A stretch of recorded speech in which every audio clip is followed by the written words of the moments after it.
I am very pleased to welcome to the Sophia audience Dr. Crispin Sartwell, who is the author of this wonderful new book. Oh, you have it also. Isn't that amazing? Coincidence. Entanglements, a system of philosophy, and we're going to have two dialogue sessions talking about this book because, as you can see, it's not small. And you can also see all the dog ears that I've put in it to sort of... Right on. Now I'm convinced you read it, man. That's excellent. Of course I read it. Dr. Sartwell, why don't you do a brief introduction of yourself so that the audience can know who you are before we get started? Well, I'm Crispin Sartwell. I teach at Dickinson College in Carlisle, PA. That's where I am right now in my office. I guess I've written some books and articles and such. Also write for the popular press quite a bit, etc. Yeah, you maintain a blog. What's the blog called? Eye of the Storm. .blogs.com.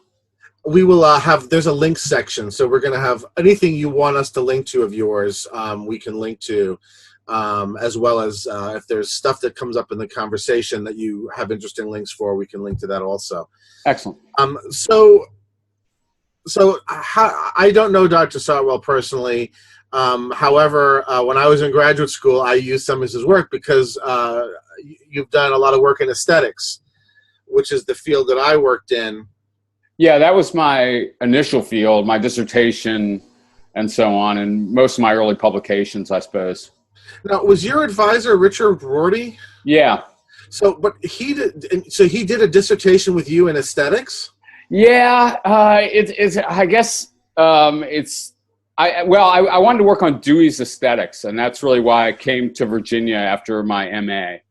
And he was interested in that, and also I guess I worked on some figures that I thought, in a way, he could make use of that maybe he hadn't so much, like Nelson Goodman and E.H. Gombrich. Yeah. Both of them have a kind of constructivist view of perception and so on, and they run it through maybe an aesthetic or even art historical framework rather than through like the linguistic framework that Rorty was familiar with and working on. And so I think he was interested enough in that to at least let me get going with him in the mid 80s. So anyway, so that I knew of your work before a long time ago, and then I became aware of some of your public intellectual stuff.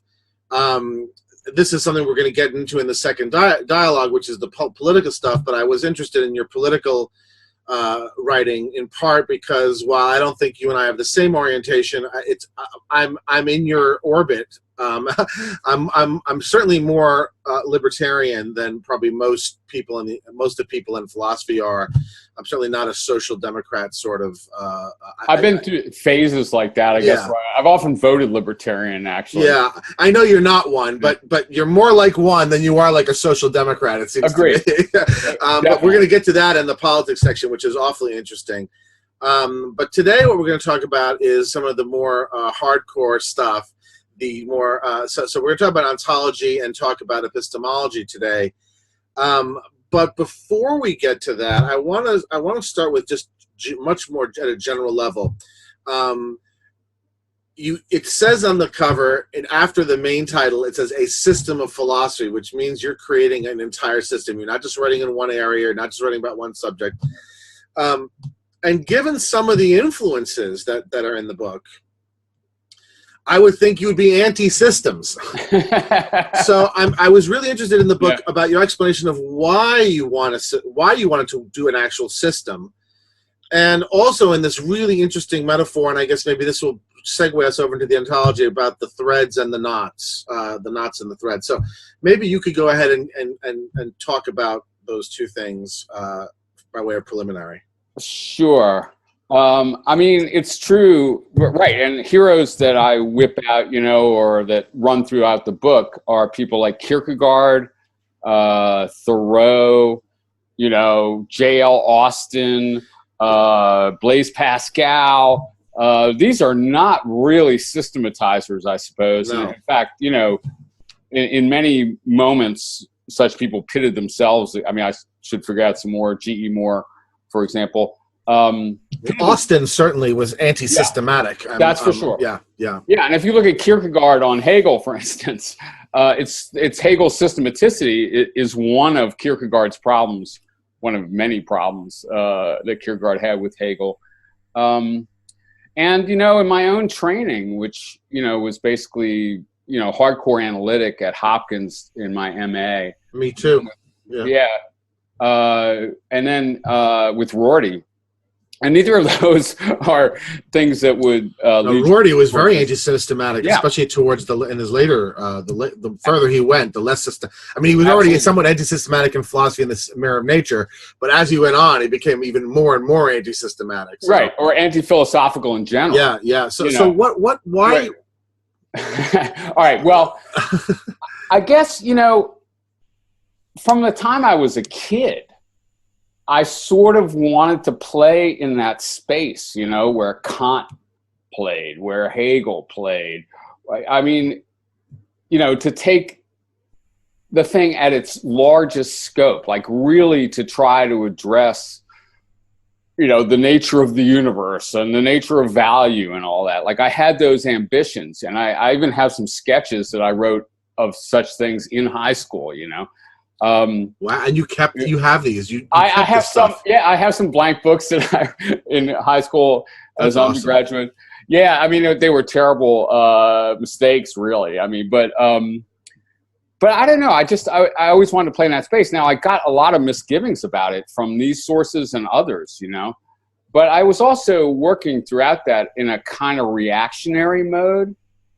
Like I would reject the rejection of philosophy in my professors often. Like I was interested, I tried to insist on being interested in these basic philosophical questions, even at moments where I couldn't defend even the questions as formulations, like what is truth? If you brought that to Richard Rorty, what is truth? He'd just roll his eyes, man, or, Right. And so, in a way, like I guess I call it like an anti-systematic system in some ways, but I think when you get down to it, it's fairly systematic. It's not the kind of thing that Hegel did a ground up reestablishing human knowledge or something like that. It uses many presuppositions, but I guess like I just throughout my career or even life going back, like I always thought, this is the project I was gearing up for. Like I was interested in every subdiscipline of philosophy. I was interested in almost every kind of philosophy, whether it was a historical period or, geographical area, Asian philosophy, for example, or American, or I'm not one of these people that went analytic or continental. I mean, Rorty was a model for me on that. Yeah, that's one of the things that's very notable about the book is that the influences are pretty ecumenical. I mean, there's not a lot of, East and West as well as continental and analytic, ancient, modern. I mean, the breadth of it is incredible. I actually can't believe you've read all this. I mean, oh, geez, thanks, man. No, I'm serious. Look, there's holes in my reading like mad, and no one's more aware of that than me, But very few people train the way we are. I mean, I was at the CUNY Graduate Center in the 90s. I mean, it was all, it was all philosophy of language. I mean, and logic and. Yes. So you must have done a lot of that reading on your own. That wasn't stuff that was coming to you through your graduate program. Completely, and like at Hopkins or at Virginia, which was also analytically oriented, and even Rorty was analytically oriented. Yeah, of course he was. Yeah. I was reading secretly. Okay, I mean, I was devouring Kierkegaard and Nietzsche and whatever, Heidegger. By yourself? Because that stuff's very hard. I mean, that's not easy. Were you in a reading group or? No, I stumbled across Kierkegaard, for example. That was a big thing for me, was finding Kierkegaard, and that happened to me in grad school, basically. And I just read it on my own. It's not totally unreadable, that stuff. Some of the stuff is pretty hard, I guess. Like addressing Hegel on your own. it's not that I didn't try, but I'm not sure how much I got out of it. And also, I would say though that Rorty, I took seminars on Heidegger with Rorty. Okay, so you did have some education in continental. Yeah, and I had some training, and I actually, I tried to get professors who had any interest in that kind of stuff to, discuss it or help me with it. But I didn't have a lot of support for that, actually. So it mostly did happen on my own. My first job was at Vanderbilt, which was a, it's not a continental department, a continentally inclined department, right? Yeah, well, it was they said they were pluralist. There were some eminent continentalists there, like John Salas and Charles Scott, and I even took some of their seminars and things like that. I found it very difficult in the sense that everyone wants to line you up on a side. I mean, it's quite like Democrats and Republicans. Like you know what I mean? Yeah. Like, they just, there was a war at. It's very partisan. It's very partisan. Exactly. And you're suspicious as soon as you even express an interest or like in the other side. I mean, they both regard each other as kind of evil and betraying philosophy or whatever. It was really raging in the 80s, man. I don't know how bad it is now. Still pretty bad, actually, I think. Even within the tradition, it was pretty partisan. I mean, I remember the big schism in my department was between Jerry Katz and Jerry Fodor, because they had both been good old Chomskyians, and then Katz had like a nervous breakdown and became a Platonist, and Fodor just forever disdained him afterwards. And it was just it's just like, it's too bad, like freaking children or something. I mean, it's just really weird. I've been in many a war like this, man, and I think it's kind of messed up my career in some ways, but you had a whole drama at Dickinson that we're not even going to talk about. If anybody wants to know, he blogged about it, so you can go read. We're going to read his blog and talk about it. You're probably so sick of that story, right? Kind of, yeah. So let me ask you this. So in terms of the system, I actually found the book difficult. Not difficult because it's hard to read. It's very readable. But half the time I was wondering whether I agreed with you or not, because it's a system, but none of the parts of it are typical system parts. And so, I mean, you're a realist, but not in the way that most people mean, right? I mean, you're a monist and a metaphysical monist, but it's pretty complicated, the monism. It's not the sort of nice and neat reductive physicalism, right? That's true. And so it's systematic, but it's not systematic like a Cartesian or like a Kantian, or like, it's systematic in that you cover all the areas.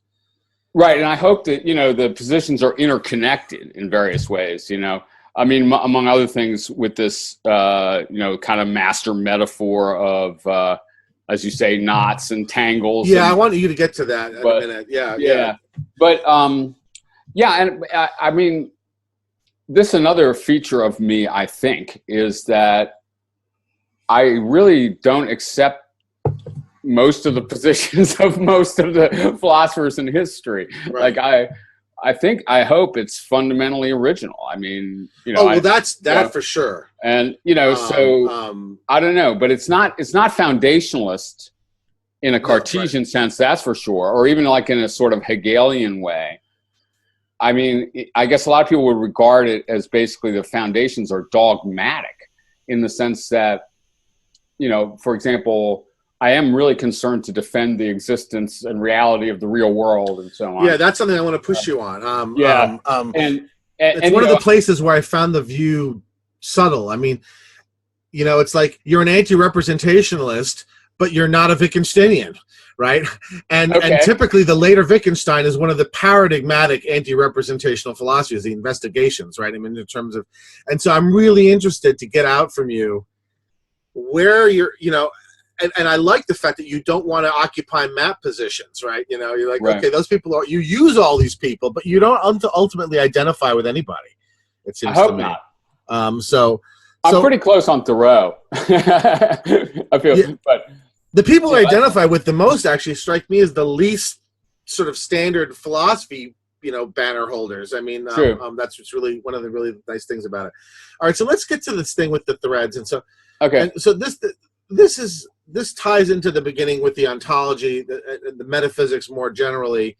Talk through a little bit the metaphor of the thread and the knots, and then maybe tie that to your basic metaphysics, which is you claim is a naturalistic one. I do claim that, I guess. Right. I'm going to push. That's one of the things I'm going to push you on. So. That's a very problematic, difficult concept. Yeah. Okay. So, all right. In ontology, I guess, as I say, my first commitment is to what I would call like a one-plane ontology. Maybe that's what you were calling monism. Right. Like there's only one sort of thing, so that everything potentially is accessible from anywhere. That is, everything exists on the same plane of being, and everything, is in potential relation to everything that exists is potentially in relation, or is actually in relation, infinitely rich relation, to everything else that exists. So, I think of one plane, like what I call one plane ontologies, like idealism is an example. Everything is mental. Like that, you have to work through that a lot. Right. Or materialism, and I do associate my position with materialism. Everything that exists is a physical thing. However, we're going to construe that. It's a very difficult question. So my metaphor is that, all right, we're in a universe of individuals, that are in infinitely rich relations with one another. And I think about this in terms of, say, knots in a skein or tangle.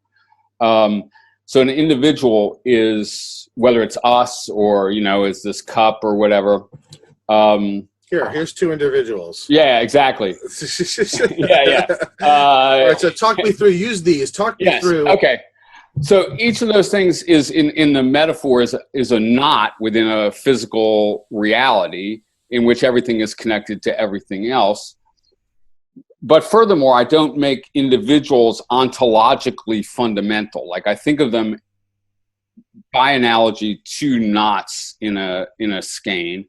That is that, there's the piece coming in, the piece that's going out. Often it's very ambiguous what is and what is not part of the same knot. And ultimately, I think that all individuals need to be defined or conceived in terms of their relations. So give me that. Tell me, explain that. Here's a cell phone, here's a cup. Right. How is each individual explained in terms of its relations, let's say, to one another or to anything else that's in Right. Well, even those two individuals, notice that they're the only things that have the spatial relations they have to one another. Okay. Mm-hmm. So, there's other ways of trying to individuate a coffee cup. You could start talking about the intrinsic or so-called intrinsic properties of a cup. You could talk about the markings on the surface, and like this cup is, on the other hand, let's say that's a mass-produced cup, for instance.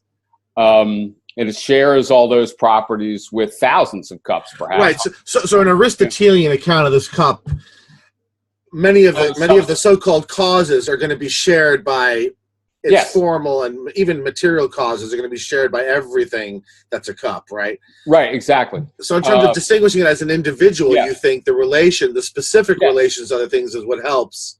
Right, and it's in infinite relations. It's in both those objects are in relation to you. They are the only objects that stand in the spatial relations to you that they stand in right now. And then likewise, throughout the room you're in, there's hundreds, thousands, or, almost infinitely many individuals in that room of one sort or another. And each of them is distinguished by its relations to all the others to the point of multiple infinities or whatever. So my idea is actually that if you seal entities off into their essential or intrinsic properties, you treat them as Aristotelian substances or whatever, you actually lose what's distinctive about them. So that the more essentially itself something is, this is just a paradoxical formulation, the less itself it is. like, and I think this is true of human minds and etc. Like we are, and through each moment that any individual persists, it enters into a richer and more complex set of relations with everything else that exists, and becomes more individuated in virtue of those accumulating relationships. Right. Right. Now, so I like the knot and string metaphor works fairly well for that. Like individuals are real, in my opinion, but they are to be defined or individuated in terms of their relations as a knot in terms of the string running into it and the string running out of it, Okay. etc. So let's talk for a minute about, let's separate this out. So I want to address the realism, and then I want to address the materialism. So let's talk about the realism first. So one of the, and you go through this in the book. I mean, and that is one of the things that you reject is a kind of argument against realism by way of a kind of conceptual relativity, right? It seems like you argue against it. So sort of an Aquinian conceptual, therefore ontological relativity, right? And so I guess one of the things I would ask you is, in addition to the relation between this individual and that one, as sort of identifying each discrete individual object, yes, is there not also involved a frame of reference, a system of counting, a method of a principle of individuation, such that I could treat these as a mereological sum? Yes. In which case, I would deny that there are discrete objects, right? Yes. That there are two discrete objects. So, in other words, why are you not impressed sufficiently by that question, that fact, let's call it, to at least, if not soften the realism, problematize the realism a little bit? Okay, well, I do think, when we experience objects, we need some kind of representational schemata to do that, right? And I think it's quite true that you could count those things as two objects, or you could count them as one object.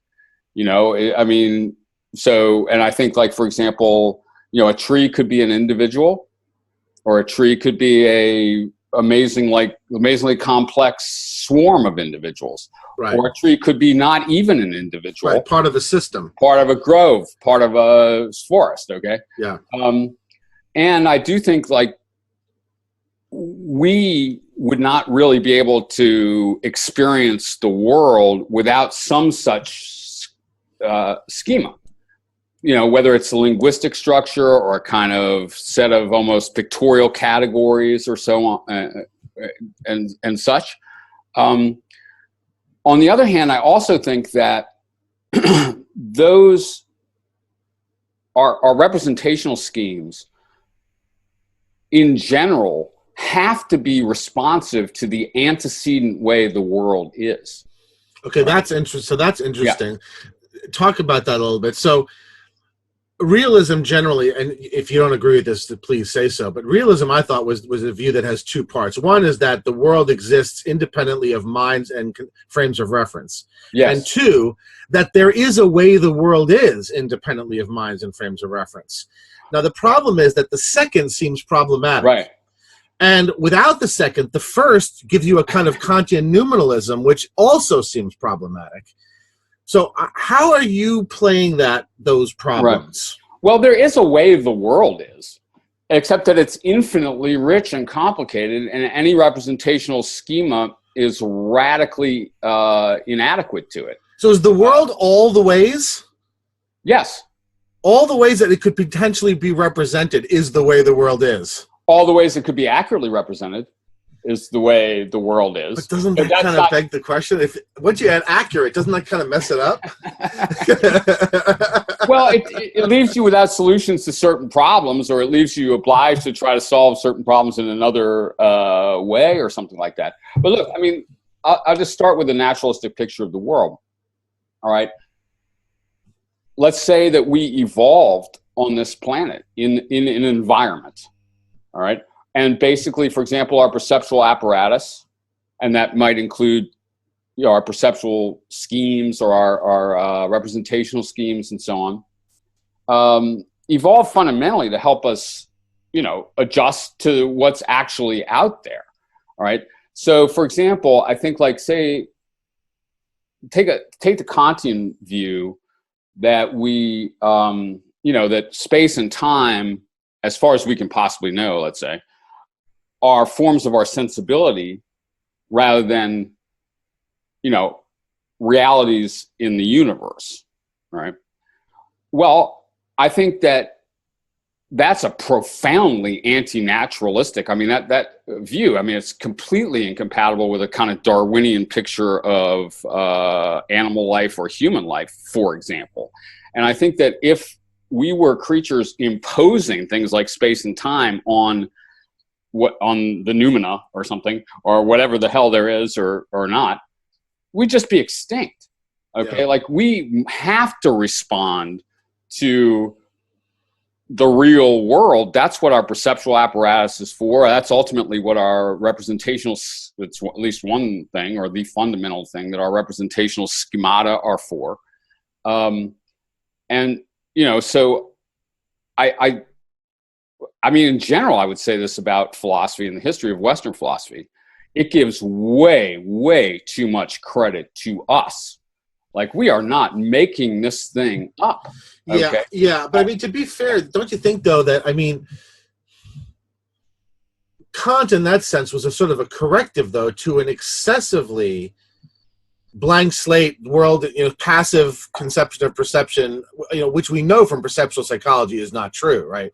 I was under the impression that we've known, at least for since the 60s, or if not longer, that perceptual psychology psychologists tells us it's a pretty active cognitive process. It's not simply your blank mind being filled with impressions that are pouring in from the world. I agree. Yeah. I agree. Yeah. But again, that activity occurs within a natural environment. And if it has a purpose, it's for the sake of adapting to that environment. Yeah. And also, I think you don't want to, all right, like Gombrich and Goodman, who I mentioned earlier, very heavy on this idea that we see what we expect to see, for example. I mean, this is part of the 60s psychology that you're talking about, like the expectations form experiences. That's right, yeah. Okay, but what that misses is the massive fact that expectations are often violated, okay? Like, continuously violated. Yeah. And that if you try to sit there and expect the experiences you're going to have in the next 24 hours, right? First of all, you'd just be hallucinating. You'd be mentally ill. And second of all, you couldn't do it worth a damn, okay? There's just going to be massive influx of unconstructed, so far, maybe it's constructed by the time it gets, fully into your awareness or something like this. But, so, I mean, I actually quote some like Zen and Taoist people along these lines. It's like, okay, you didn't expect to hear that dog bark, did you? Right? And there it is. Yeah. And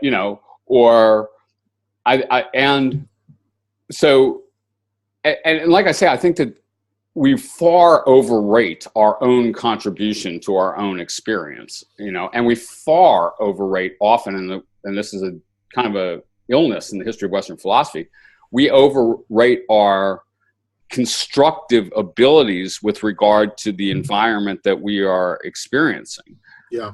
And I think that's profoundly anti-naturalistic and profoundly implausible and profoundly false to people's everyday experience as well. Yeah, it's funny. I mean, I agree with everything you've just said for the most part, and it almost feels to me like the weird philosophy positions arise in part out of what seem like pretty intuitive problems that just boggle the mind for solution. And so it's sort of, argument or so like the other problem, the other sort of relativity, we talked about relativity to frames of reference, But the other sort of relativity that's actually the earlier version, which is the Enlightenment version, is sort of perceptual relativity. And there is something, when you talk about the way the world is independently of our perception and conception, the fact is that a bat experiences a very different world from the one we do.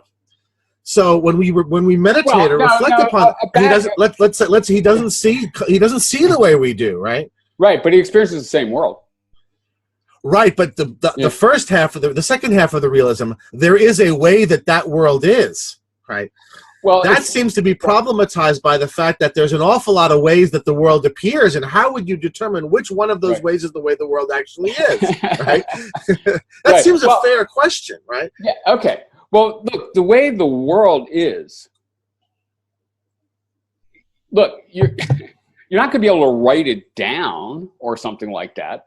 Like there's no, there's no, fair enough. Yeah, that's a good answer. There's no exhaustive description of the world. I mean, this is sort of the way Putnam maybe describes realism. Like there is a correct or scientific, perhaps, description of the entire world, or like a Carnap view where, the world is like the set of all true sentences or something. That's why I asked you earlier, is the way the world is all the ways it could be, in a sense, right? I mean, well, it's all the ways it is, and every representational schema is radically limited in the face of the infinitely infinite ways the world actually is. I mean, one example I give is from art history, Heinrich Wölfflin, the great Principles of Art History, yeah.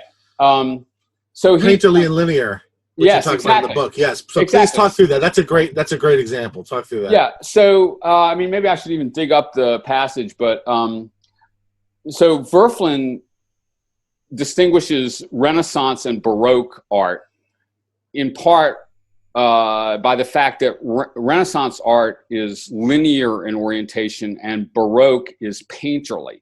And so typically in Renaissance, you might think of Botticelli or Dürer. These are central examples for him. You outline the form with a dark line or whatever. And that's how you create objects and distinguish them from one another. Yes. And from the background as well. Yeah. Yes, exactly. Yeah. And then a more like Rembrandt is a paradigm example of a painterly painter, and he builds forms from within. You actually see often the handwork that leads to the form. Maybe there's no outline at all of the form. And what Wölfflin says is these are alternative ways of depicting reality, and they both can give a perfect picture of reality, even though they are sort of, wildly different representational schemata. Now, what I would emphasize, and so in both cases, I think, you can create an accurate picture in either, you can create an accurate picture in either system.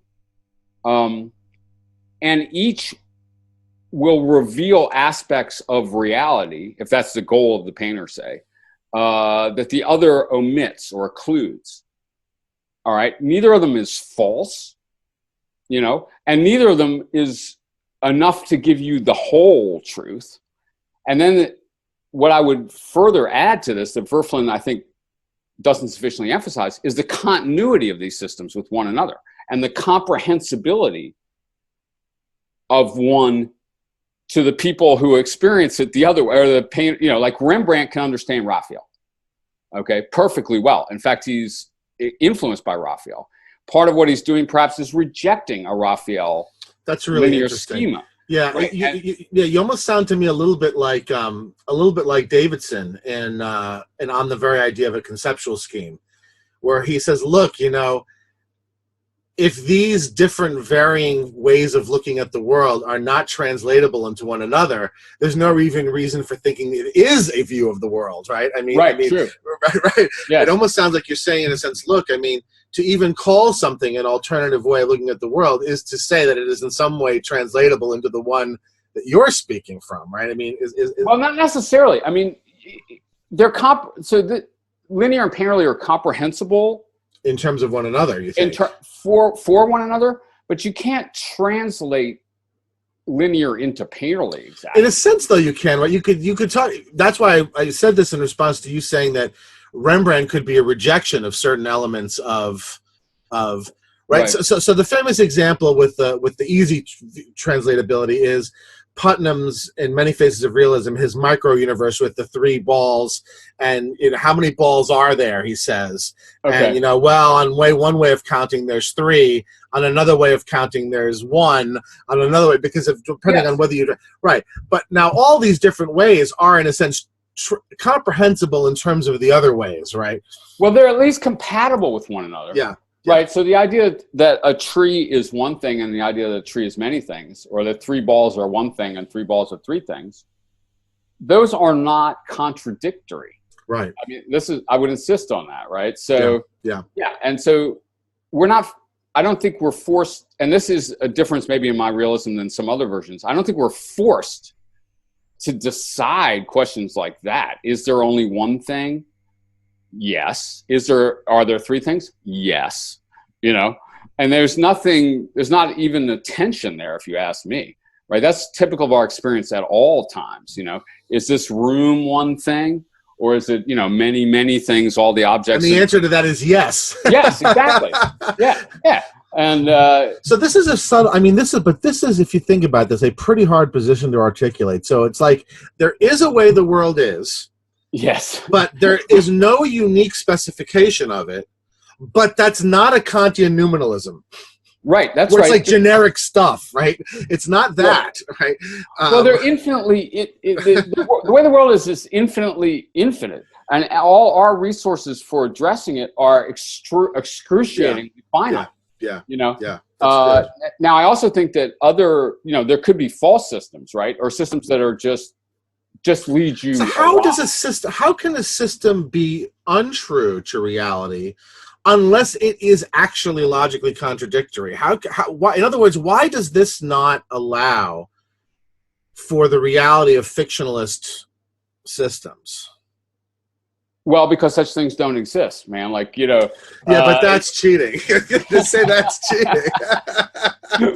Well, look, this maybe is where my dogmatism comes in a way too. It's like I'm just going to insist, So there are potentially maybe infinitely many possible accurate or truth-revealing representational schemes. But there are also infinitely many that just go awry. Yeah. If I say this room is one thing, that's not, but if I say that this room is in Paris or something like that, I'm just wrong. All right. So, and it's not a matter of what's happening in our minds. That's not what fixes whether my, So is there an empiricist element to this then for you? Sort of Aquinian, at some point there has to be contact with what he calls, sort of the observation sentences. Well, I'm going to go with contact with stuff. I go big on G.E. Moore or we're going to get to that. We're going to get to that. I'd say it's grounded in contact with material reality, right? That's. All right, let's talk about the material. I'm realizing that I had the sinking realization that we could probably talk for about 4 hours, and so I'm gonna go for it, man. I know, but the audience will not tolerate it. Let's move on quickly. Let's talk about the materialism very briefly. You may have a pretty easy way of disposing of this. So, I actually just coughed up something pretty brief in my own online public intellectual project, this magazine I edit, and Agora. And it's funny. My problem with materialism is not the one that most people. So most people they get all hung up on abstract objects and things like numbers but I have a sort of more basic. And I'm not suggesting that they're not. But I have a more basic problem, and that is, it seems to me that it's almost impossible to give a materialist account of a lot of social objects and social facts. The law that violation of which caused me to get a citation for having expired tags. Mm-hmm. That law exists, and I know very well it exists because it cost me money, right? Right. And yet it's not a material object. And even if you say that, well, it arises out of all of these sets of agreements between people, I would argue that the thing that arises is not a material. Even if you view all those things as material objects, which I would also question a lot of that. Now, this doesn't mean I want to invoke any sort of spiritualism or Cartesianism, but as a purely negative thesis, it seems to me materialism is a pretty hard on metaphysics to push if you really take into account all the stuff that exists. So how do you deal with social reality in your materialism? Well, and I guess this is typical of a lot of materialists or nominalists of various kinds. I kind of write a check, write a blank check in a way, sadly. Institutional fact, so to speak. How do you deal with those within? Okay, so, all right, so in dealing with law, for instance, I'm going to, first of all, it's important to me to demystify objects like that. Like particularly that one, as an anarchist, let's say. Yeah. So now, is it an abstract object? Look, this is a mystery for anyone, I think, actually. All right, so what the hell is a law? I think that arises on almost any, that raises puzzles on almost anybody's ontology. Yeah. Is it an abstract object? Is it a textual object? Is it a set of social practices, say are involved in enforcement of that, or all of the above? And these are difficult questions no matter what. But I am going to start with first of all, part of what a law is may be squiggles on a piece of paper, ink stains on a piece of paper. All right. Maybe procedures, again, ultimately, I'm going to have to promise some kind of reduction. I don't like that. Is a law a knot like this cup is? Yes. See, that's what I. Now, I don't want you to try to convince me. It's an immensely complicated object. Give me almost a graphical representation. What kind of a knot is a law? Yes. It's a series of events such as occur in a legislature, a series of texts and reproductions of texts, a series of sound waves coming out of people's mouths.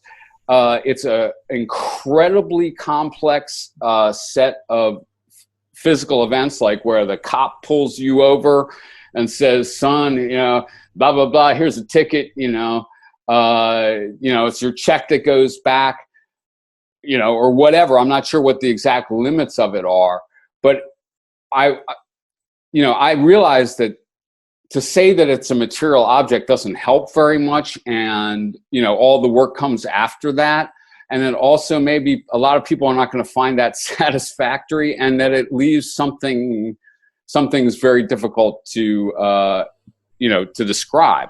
But it's an immense scatter of physical objects and events, including perhaps maybe even neurological events. In the mind. So is it a knot, or is it a kind of grouping of knots? I mean, yes. I was almost wondering whether, because I think the most natural way to describe these, this is one of the things that it seems to me a Wittgenstein forms of life kind of view handles the best. And I'm almost wondering whether on a view like yours, forms of life are in a sense clusters of knots. Yes. I'm happy to engage in activity. I mean, also, are the knot? How do you characterize activity on the knots view? Well, knots are changing, right? Knots change; they wear out. If you start pulling them tight, maybe they unravel completely, or maybe they, become more, intrinsically connected or something. And the question of whether something is a knot, or like a scatter of knots, or a network of knots, or a gigantic fabric or something like that, or a macrame thing or something like that, in a way, those are the kind of things that do have to be fixed conventionally to some extent. So to call a law, which I'm describing as this immense scatter of physical events and objects. I'm just kind of insisting or pounding the desk and saying they are physical or whatever, Is that to say it's a knot like this cup? It's not a knot exactly like this cup is a knot, but it's, it's a vast scatter of knots. And guess what? You could call that a knot. I mean, you can make a knot out of a. You can make a knot out of knots. I mean, right? Right, exactly. Yes, that's the strength of the metaphor, right? You just keep tying. Is it one knot? Is it thousands of knots? Yeah. I don't know. I wasn't. I don't raise it to be difficult. It seems to me it's the kind of thing that's bewildered, and I really realize it's a terrible difficulty for any kind of materialist position. Yeah, and that philosophers really seem to neglect a lot. I mean, in the sense that I would argue that the world of social objects as institutional facts is the primary world we operate in and occupy. In other words, we deal with them as much as we deal with these. Right. And I disagree. That's interesting. Yeah. Go ahead. Why do you disagree with that? I think certainly social connections and social practices and institutions are central to our experience. Okay. But I don't think they're any more, and this is kind of my anti-humanism, I guess. Like, I don't think they're any more central to our experience, or they form our world any more than, a material, extra-human reality. And furthermore, I don't think you can have any social practices. Bruno Latour is wonderful on this. I don't think you can have any social practices at all without non-humans involved at every possible stage. Okay? Yeah, well, that's true. Yes. We can't even communicate with one another. Yeah. And what worries me about this is that we then sort of cut off. We say we live in a social world. We live in social practices, language games or whatever, however we want to describe that, institutions and so on. And then we just sort of cut off the non-human from that. We live in a human world, but the human world is incomprehensible without a much wider material framework that's involved at every stage and in every act of communication, in every act of every institution, in every social practice continuously. All right. So I don't think we occupy a social world any more than, or in opposition to, an external material world. Yeah. Nor do I think the social world is in principle different than that material world. It proceeds by material sets of events. And I will sort of gesture at the idea of social institutions and practices as vast scatters of physical objects and events, Well, I guess what I was thinking of was something along the lines more of sort of the Sellers' distinction between the scientific and the manifest image. I mean, it seems to me that if you think of your daily interactions, so much of them involve intentionality and normativity, right? Yes. Whether it comes down to epistemic practices or moral interactions or political interactions or all the rest of them. And I guess I've always thought that I agree with Sellers that the manifest image cannot be reduced to the scientific image, and that only in one sense is the scientific image more fundamental. And in a certain way, it's not more fundamental, because without the manifest image, you would never even engage in the pursuit of science, and the scientific image always winds up being interpreted in terms of the manifest image. Okay. And so that's, I guess, why I thought that things like intentionality and the institutional facts that we're talking, the social reality that gets created, are ontologically basic in much of our life, activity, interaction, so on and so forth. Okay. That's what I was getting at. That's quite true. And I have to say that there's a distance between my fundamental ontology and then a movement into the social and the social in everyday life and the importance. I realize there's a huge gap that I'm failing to fill in moving from a basic materialist ontology to social practices. And again, I'm sort of just writing a check there. But what I want to say is, we need to put these things into relation with one another. We've separated these things, the human and the external to the human, far too long, far too serious. far too thoroughly, and that's a problem in the whole of Western thought, really. Yeah. Like that separation. I also want to say about the scientific and manifest image, which I do work on a little bit in the book. I think these are perfectly compatible, right? Like, so that this desk is a swarm of atoms, and that, it is a surface for writing on or whatever, stacking up books on. But it's also your property. It's also your property. Yeah. And if I broke in your house and took it, I'd get arrested, right? Well, I'm at my office, so I don't know, man. They can take it back, I guess. But all those things have to be compatible if they're all true, right? And like what I say about the scientific image, for example, is that finding out that this thing is a swarm of atoms, it might be surprising, but it doesn't. It's also, it doesn't tell you that it's not solid. It only elucidates the meaning of solidity that the meaning of what it shows us more about what we already meant when we called something solid. Yeah. You often hear people say like, haha, this chair isn't solid after all, or something like that, because we just proved that it's mostly empty space. And you're going like, yeah, that is a little surprising, but you definitely didn't prove the chair is not solid, or else I would have just, floated right through it. Yeah. Or something like that, Yeah.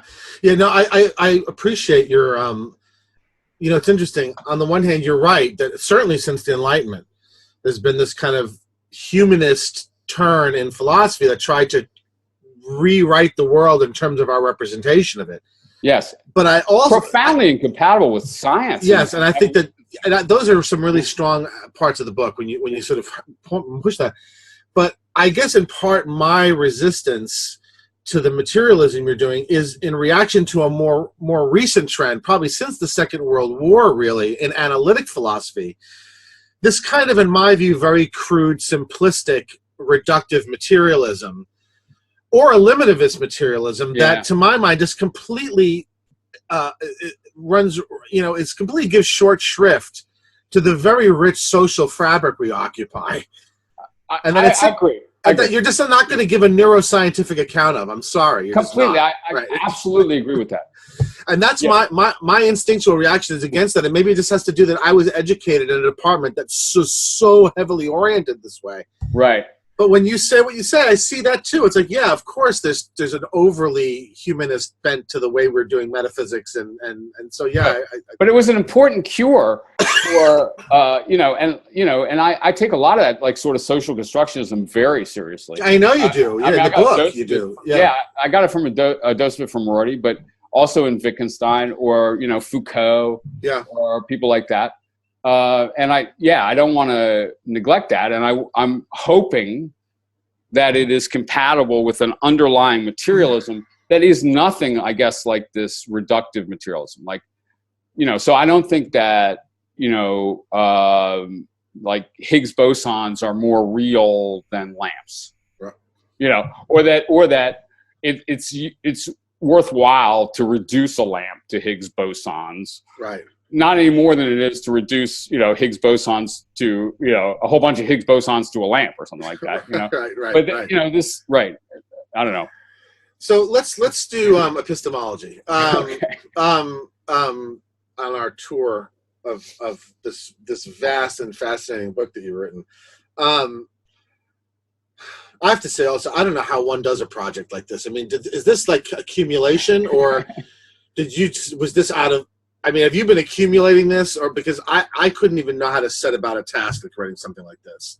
Well, it is a bit of an anthology of my ideas and stuff over 30 years or whatever, and even does incorporate to some extent texts that were generated in that period. And, throughout the whole thing, my whole career, I guess I've been thinking it would eventuate in something like this. So the work you've been doing in the, let's say, last few decades, did you view it at the time as building the pieces that were going to be the system? Yes. Okay, good. Because otherwise I would have said, geez, man, I don't know how you did that one. All right. Not that things don't change. And not that it didn't take me a long time to write the book. All right. It's not just like a collection of papers or something like that at all. No, it's certainly not. I took 10 years or so writing it too. You know what I mean? But I definitely thought, like, when I was doing aesthetics, I was thinking in terms of how this plays in in an ontology, or or what ontological framework this is coming out of. Then I did a bunch of work in epistemology, and yes, I implicitly, at least from the very beginning, I sort of, and it's changed. Like, I thought I had a picture of the whole thing, and I was going to, peg in different bits until it accumulated into a more elaborate embodiment of that picture. Yeah. So the epistemology, there's two major things that stood out to me that I figured we could talk about. So first is your perceptual direct realism. That is, that you think that we directly perceive things in the world. We don't perceive them through the mediation of representations. Right. And then the second is your view that knowledge is simply true belief, and that we don't require epistemic warrant. That is, or also known as justification. Yes. So let's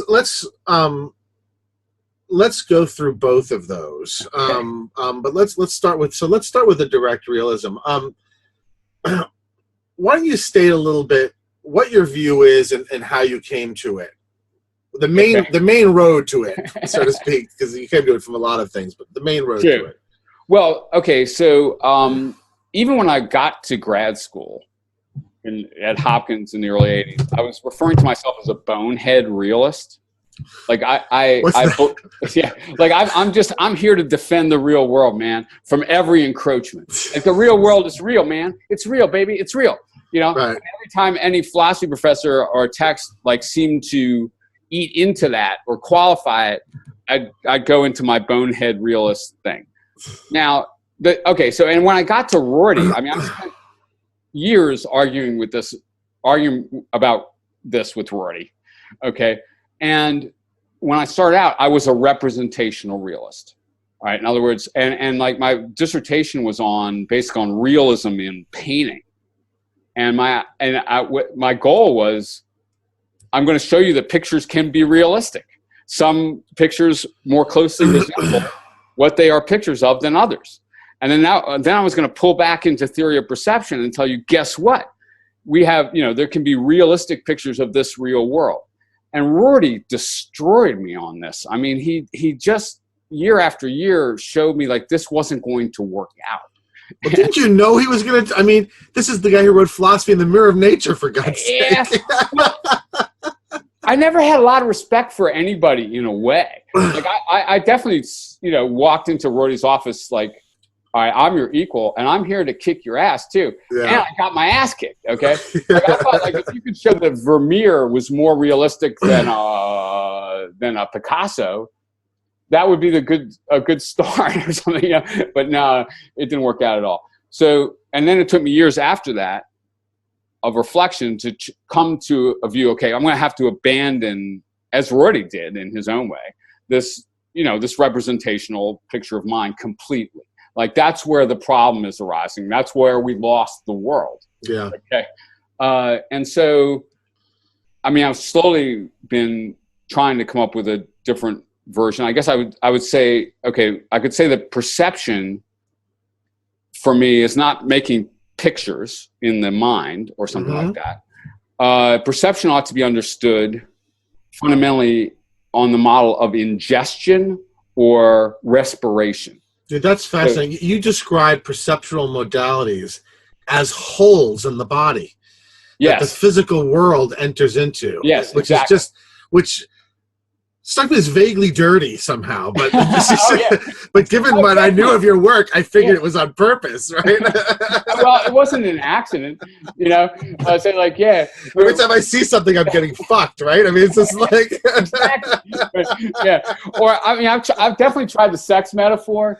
But I've also tried, back in my little days as a baby Nietzschean or whatever, I was working on impalement, but perceiving the world as like being impaled or something. Yeah, that's amazing. Things like that.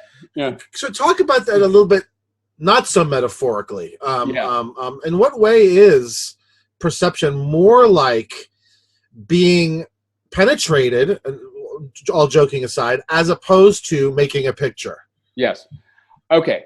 So, I mean, just if you get a basic physiological description of what's happening in vision or in hearing or in smell, you know, it's a causal interaction in which actual material stuff, I mean, again, material is a difficult... I'm not going to push you on that. I mean, yeah. We'll allow for both matter and energy and material. Yeah, okay, right? Good.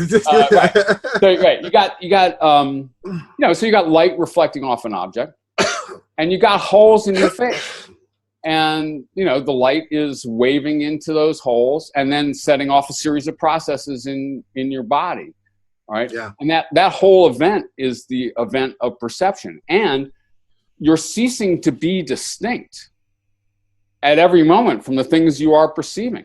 This is, again, I think a good use of the knot and entanglement idea. You know, you're getting snarled up in a different way on a different thing, and you're ceasing to be exactly the thing you were. Like you're literally incorporating stuff from the external world. Yeah, so something just occurred to me.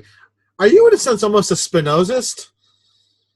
Do you think really? Well, that everything is one thing in a certain sense.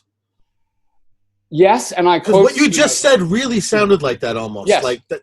We're all in the same fabric, and that you're overstating the individuation of these two things.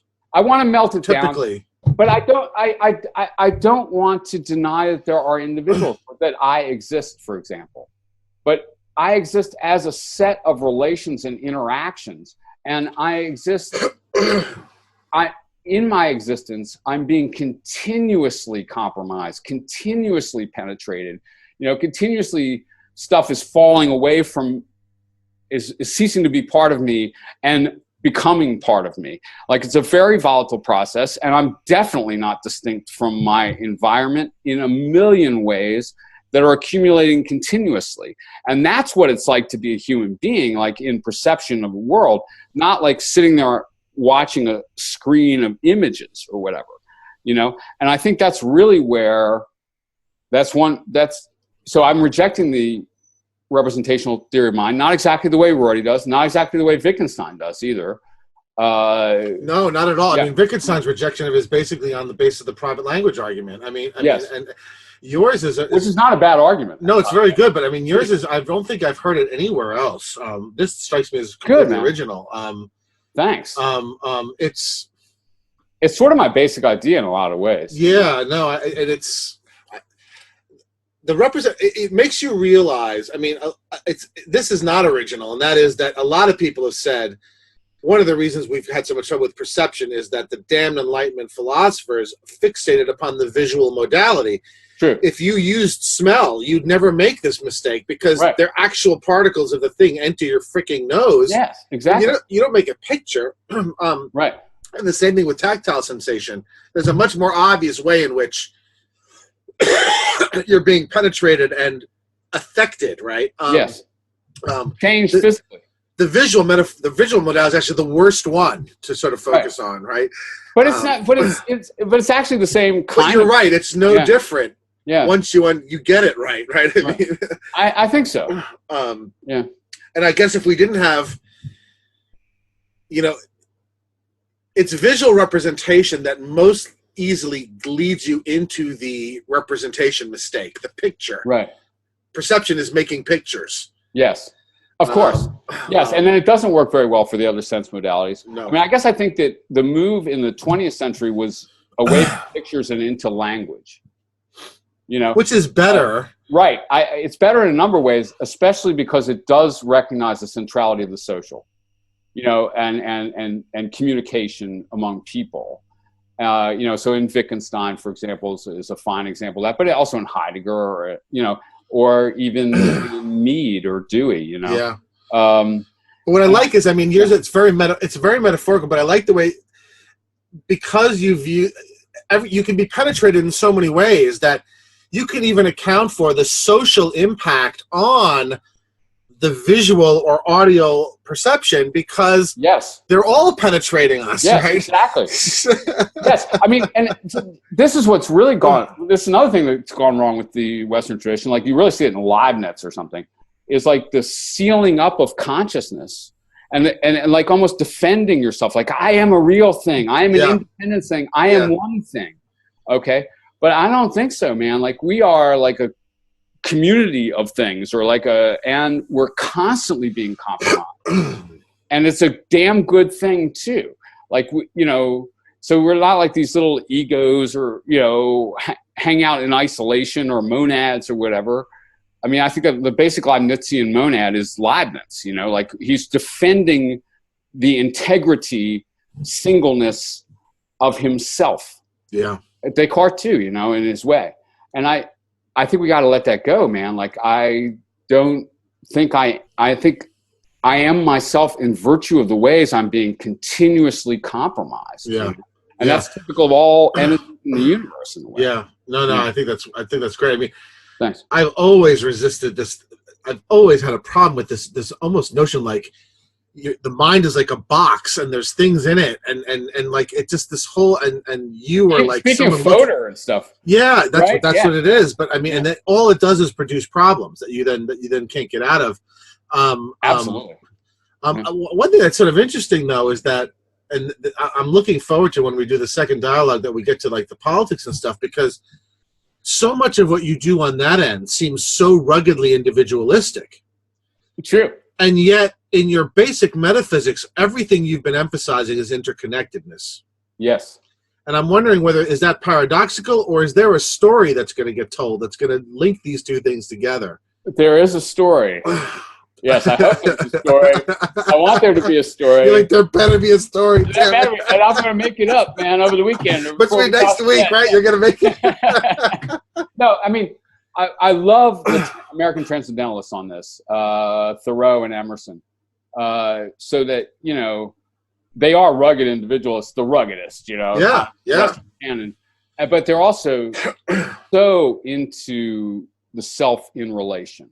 Social consciousness and environmental consciousness. And Thoreau, his self is created out of the natural, but also the social world. But, his connections to the natural world are for him what makes him him, And so I'm also going to hold on to the reality of individuals, but we have to be conceived relationally, and in this kind of continuous compromise, but not only with one another.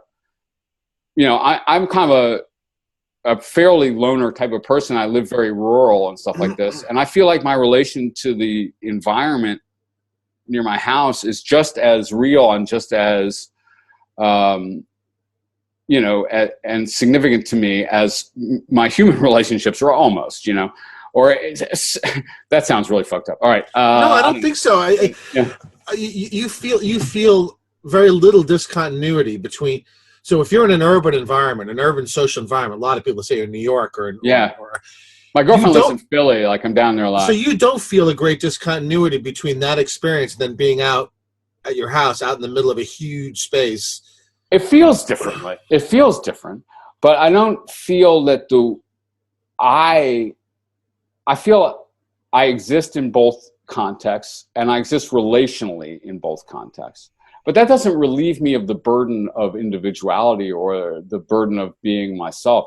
I mean, one thing I could say is I'm the only person that has these social relations to these people. And also these relations to my garden, or, the trees in my yard, or the grass, or something like that. You know what I mean? Like, all those things are enhancements in a way of my individuality, even as they are also compromises, even as they also compromise it.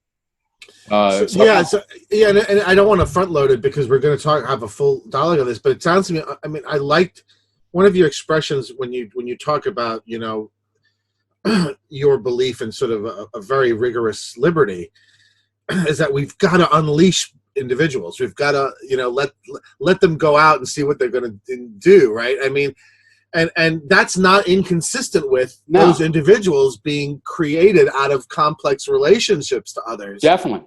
And I think that coercion and stuff compromises in many ways, the genuine interactions of individuals and the ways that they could compromise each other I mean, although coercion, I guess, is a way of compromising in itself, but it reduces like the authenticity, or it constrains interactions to these kind of rigid or mechanical modes that don't fully allow for the, development of individuality and expression. Yeah.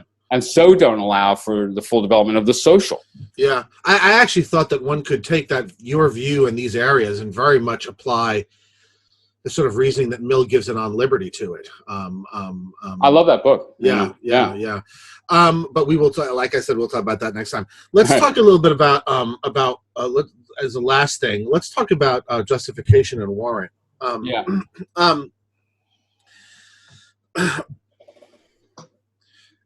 I'm going to say what the standard traditional view is, and then I want you to say what your view is. And obviously, if you want to qualify what I say, please do. So the standard traditional view is the tripartite theory of knowledge, which says that to know something is to believe it, to have a good reason for believing it, and for it to be true. Mm-hmm. So the first is the belief condition, the second is the justification condition, and the third is the truth condition. Now, the truth condition seems uncontroversial. It's weird to the borders ungrammatical to say that you can know something that's false.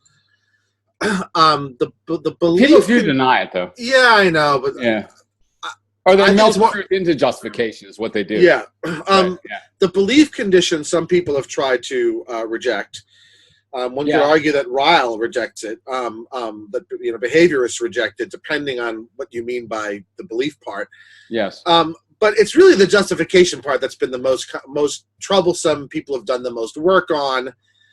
Not that they haven't worked on truth, but they've worked on truth more in the philosophy of language than they have in epistemology. Yes. So you want to get rid of warrant. Indeed.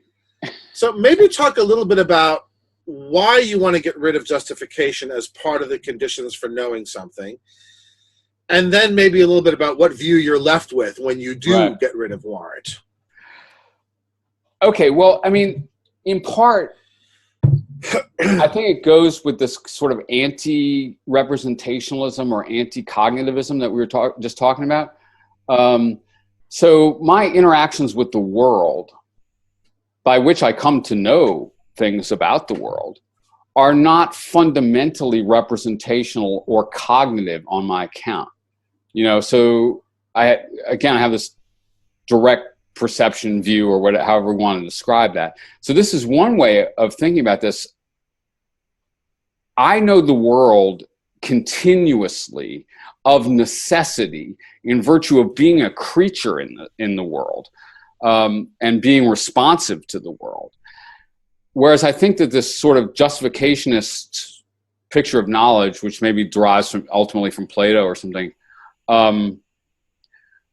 is all about sort of this reconstruction of that immediate process into a far too intellectualized and completely unrealistic version of how, it's not surprising that scholars and philosophers and bookish type people and professional reasoners believe that the way they come to know things is by running through arguments in their head.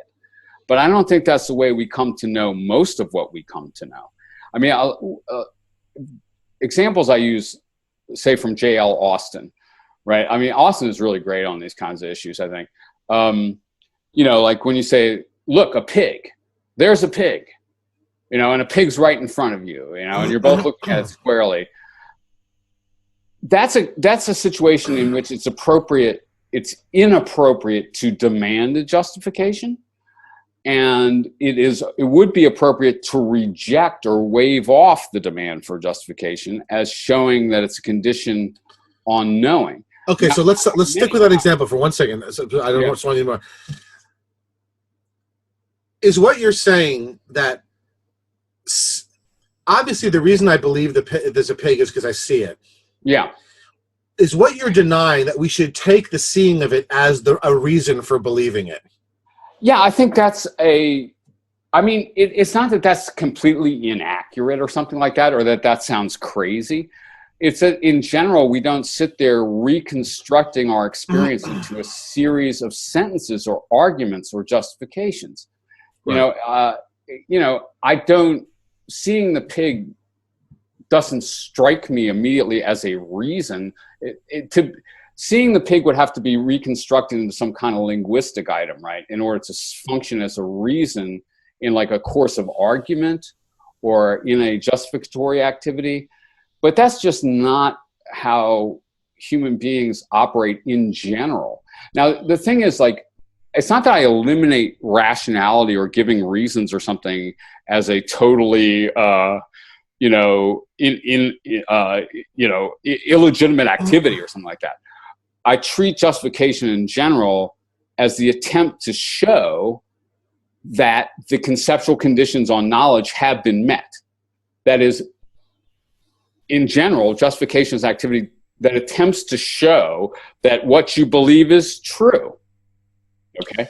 And so it does support the claim to know, in that it helps to establish the truth of the known claim. But the truth is the goal of believing, the sole telos of believing, actually, in my view.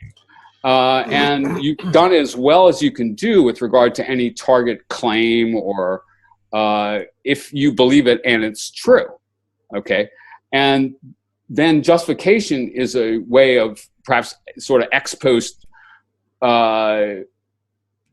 giving reasons to believe that the truth condition on knowledge has been met. So justifications, in your view, are at best sort of post hoc if the truth of what's being of the belief that's being professed is challenged. Yes. Justification could be a procedure for it might describe procedures for generating new true beliefs as well. Like, in other words, you sort of have a scientific method in mind or a justificatory procedure that might lead you to new truths. But you would have realized the goal of believing with regard to any target claim, right, if you believe it and it's true. Right. Yeah. I'm not meaning to be nitpicky. I guess part of what I want to push though on is, are you saying then, hey, look, I'm not denying that people believe things for reasons. What I'm denying is that reason should be identified with justifications. Right. Is that in a sense what you're saying? I don't think it's accurate to say, or idiomatic to say, that we always believe for reasons, or that we believe only for reasons. No, but we generally hope that people believe for. I mean, in other words, you mentioned skepticism, and certainly historically, the philosophical interest in theories of justification has been in part because of the skeptical challenge. Definitely. And I agree that that's all a mess, and I well, a lot of that challenge depends on this representationalism about the mind. Right. That's where Thomas Reid comes in, and you talk about him. But it seems, especially today, we could also argue that there's another concern that might lead you to justification from a different place, and that is the concern with whether people have good reasons for the things they believe, because people believe a lot of fucking stupid shit. Sure. Right? And so, and we now have so many sources of influence that are such crap, right? Whether it's media outlets or whether it's, and so, I'm thinking about the whole motivation behind the critical thinking movement, right? It's like, it's not to respond to skepticism. True.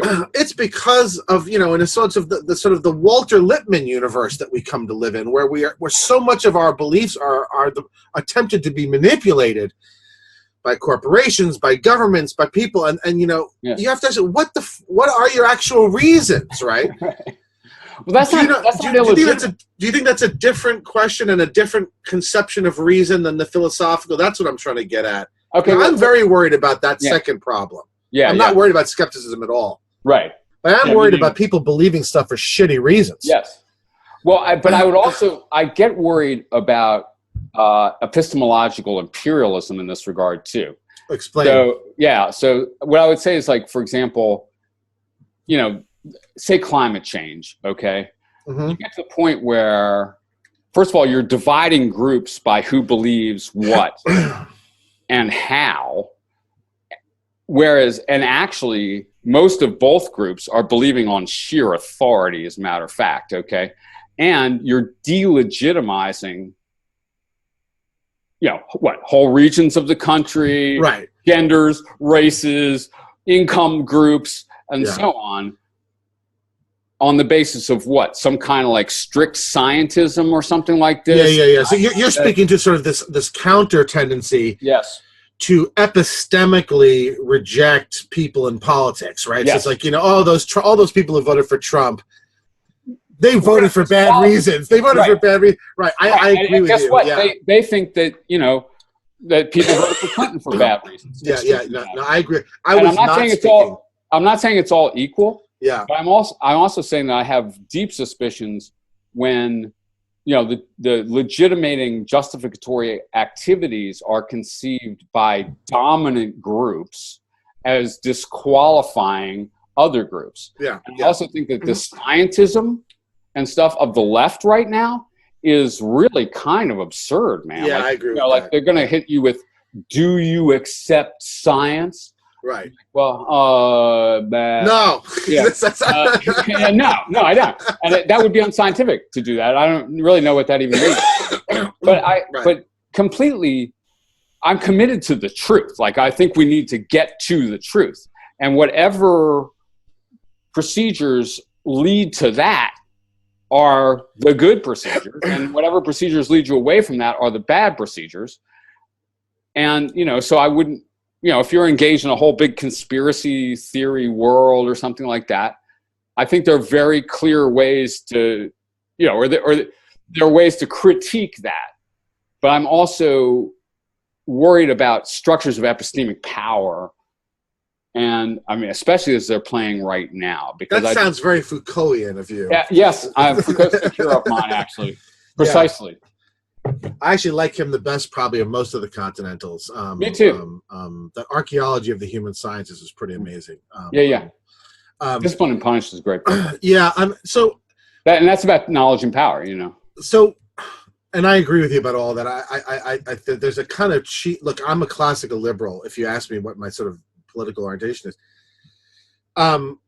and I'd probably, if you ask me why, I'd say because it's better. It's the least worst, right? I give a similar answer to Churchill's answer on democracy, right? I mean, I have a lot of sympathy with the position too. And so there's a kind of way that people on the left now sort of use a kind of epistemic, warrant-based critique of their political opponents that I think is really sleazy. Yeah, and either disingenuous or really ignorant. But I do retain a kind of a worry about, in a nonpartisan way, about the kind of, in my view, very Lippmann-esque universe that we live in, and where I think it really is. I mean, what I see in my students is sort of alarming, right? And a lot of stuff they believe is a lot of stuff they believe is left wing stuff. I mean, I've had crazy discussions with students about whether we live in a rape culture, and I can show them crime statistics going back 40 years till I'm blue in the face. It makes no difference, right? And so, at a very mundane level, I'm very concerned about the reasons people believe things. And whether the reasons are any good. What do we mean when we say we live in a rape culture, though? That's where that's also kind of hopeless to get. I mean, to get any clarity from them on this. Right. Although I think there might be something to be said for that, actually. There might be, if they could articulate it in a way that's, But anyway, so aside from the problems of skepticism, I'm worried at a more mundane level about the reasons. And it doesn't. So you're not. It sounds to me like you're saying you're really not going after reasons in that sense. I don't. I flirt with irrationalism. I don't think we're as rational as we think we are. Like a romanticist style, like sort of a Kierkegaard. I'm a lot about the limits of reason and the arrogance of reason, and that you can't live a life based on reason. Things like so more than Hume. You go farther than Hume in terms of your resistance to reason. Well, it's somewhat different than Hume, at least. I mean, I think he's basically right about human reason is non-motivating and primarily things like that. But on the other hand, I don't want to abandon myself into total irrationalism. And I think that to the extent that rational procedures lead you toward the truth, they are worthy of pursuit within areas in which that's appropriate, But, I'm very resistant to kind of scientism and the overweening rationalism that I see sort of marked in these justificatory theories of knowledge and so on. But by the same token, and when I first put this forward in the early 90s, this delete the justification condition thing, I was very concerned to say, like, it's no more irrationalist than its opponents, because it puts everything on truth. And then we use justificatory procedures or whatever are things that lead us to that goal or whatever. But actually there is an undertow of questioning the privileging of rationality as the only source of knowledge or the primary source of knowledge. There are areas in which I very strongly agree with that, especially in ethics. Yeah. I think rationalist ethics is one of the worst mistakes we've made since the Enlightenment is sort of rationalist ethics. I mean, and it's funny, I feel like I'm adopting a devil's advocate position, because I mean, I've written huge essays arguing against excessive rationalism. So small r rationalism. So I mean, I feel you. I should read those. But you, especially given your rugged individualism and independence, I would think would really resent the sort of the very Huxleyan efforts to manipulate people's beliefs, attitudes, tastes, both by sort of marketers and by politicians. And so I was a little surprised at seeing your resistance to a certain kind of epistemic gatekeeping. You know what I mean? Well, but yes, but I'm not that worried about it, at least for myself in a way. Like, I think like people commonly overrate how susceptible people are to advertising or propaganda. Really? Yeah, basically, yeah. Like, I mean, like, that's interesting. Why? I go through like hundreds of advertisements every day. Yeah, but you are not typical. You don't think you're typical, do you? I don't think I'm atypical in that regard. I mean, no American isn't barraged continuously with advertising, and no American doesn't cock an eyebrow usually. You know what I mean? We're not all just suckers or whatever, And I mean, I guess if you're in a North Korean indoctrination regime, you might have some pretty distorted beliefs. But even there, I'm not that convinced that most North Koreans aren't just sitting, going like, what? Oh God, this crazy fuck again. Yeah, this bullshit again. Like, whatever, and then you just go like, we'll just get through it somehow. It's more of this. Now, that's pretty hilarious. But of course it runs the other way too. I don't know. I'm worried about the present moment in terms of reinforcing the gatekeeping or something, which just sounds like this kind of censorship regime to me. You're more worried about the gatekeeping effort to resist the manipulation than you are about the manipulation. That's true. That's something maybe we could discuss another time. That's really interesting, because I've been worrying a lot about manipulation, but it sounds to me almost like you're saying, like, that's a very seductively dangerous way of thinking, because it leads you to the epistemic dismissal of your opponents, and I mean, and the attempt to control them. Fair enough. Epistemically, yeah. Fair enough. So just from a technical philosophical perspective a little bit, I mean, some of what you said reminded me almost of like a Goldman-esque theory of causal theory of knowledge. Yes. And maybe this isn't very important, but I always thought that was a theory of warrant, just a very different kind, right? Maybe this is just what we call things, but I mean, are you really not offering a theory of warrant, or are you just offering a non-internalist or non-inferentialist theory of warrant? I don't know if it matters that much, but yeah, I know, and I'm a little unclear about that in my own mind. You know what I mean? Like, you could, yes, I would be sympathetic to a Goldman causal type of theory. So just to say what that is, that the idea is that what makes a belief knowledge is if it is causally connected to the truth maker in the right way. Yes. And it was introduced to get us out of Gettier style problems, yes. which most of the audience will know what that is since I've mentioned Gettier a lot, but I'll put a link to it. Yeah. So you're sympathetic broadly to a view like that. Yeah, I mean, I have a lot to say in qualification of that, or in some counterexamples to that kind of view. But yeah, I mean, broadly, that's much closer to my idea of how knowledge is derived. You know. But now, you don't think that that's warrant? That's a theory of justification. The causal process itself is not a warrant, right? It can be reconstructed into something that I would regard as a justification. Like you could reconstruct it into a textual account of how you came to believe in a reliable or a causally direct or whatever it is way. I don't really think that is a theory of justification exactly. So you don't treat it as a criterion for knowing something? Yes. You do, you don't? It is a criterion.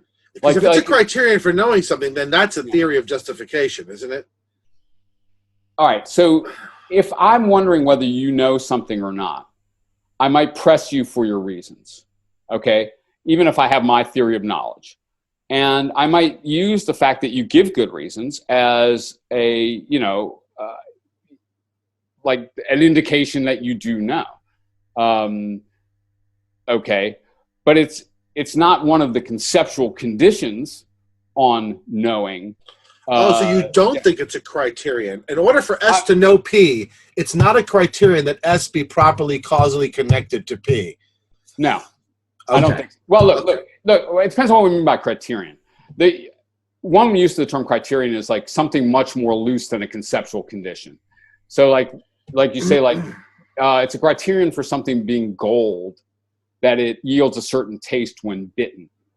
Okay. Now that's not part of the conceptual conditions on something being gold. It has a certain atomic weight or whatever, then it's gold.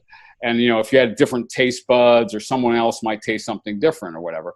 But it is an indication, a rough indication that something is gold. Same often with a warrant in terms of knowledge. Like, okay, that's a pretty good account. Yeah, it seems like you do know that. But that's not a matter of meeting the conceptual conditions on knowledge, I guess. Okay. Yeah. And that makes sense. I mean, this is why I kept running up against, does he actually have a system? Or is it a system that consists of a lot of very non-systematic positions, right? I mean, yeah, well, wait. Well, there are a lot of non-systematic positions or anti-systematic positions, but sadly, they all kind of tie up together. I hope, or anyway, like they're connected. Yeah. So we've been going, I think, almost 2 hours. Yeah. So I'm going to stop only because there's a limit to what the audience will take. We're going to do another one, and we're going to do it on the stuff on values. However, I do at the beginning of the next one, there's one thing I didn't get to, and that's the stuff on G.E. Moore and Wittgenstein, which I really want to get to. Because I actually think that Moore and Wittgenstein agree with each other. I think that Wittgenstein, I think that uncertainty is, in a sense, a development of Moore's ideas. Okay, I better go reread on uncertainty, too. So if you don't mind, I'd like to start 15 minutes with that at the beginning of next time before we get to the normative dimension, if you don't mind. Sounds good. And, well, I really thank you. Again, for the audience, the book is Entanglements by Crispin Sartwell. And you should buy it because it's really good. It costs $95 there, man. I know, it's $95, but you know what? You spend that much on some stupid pair of Air Jordans, man.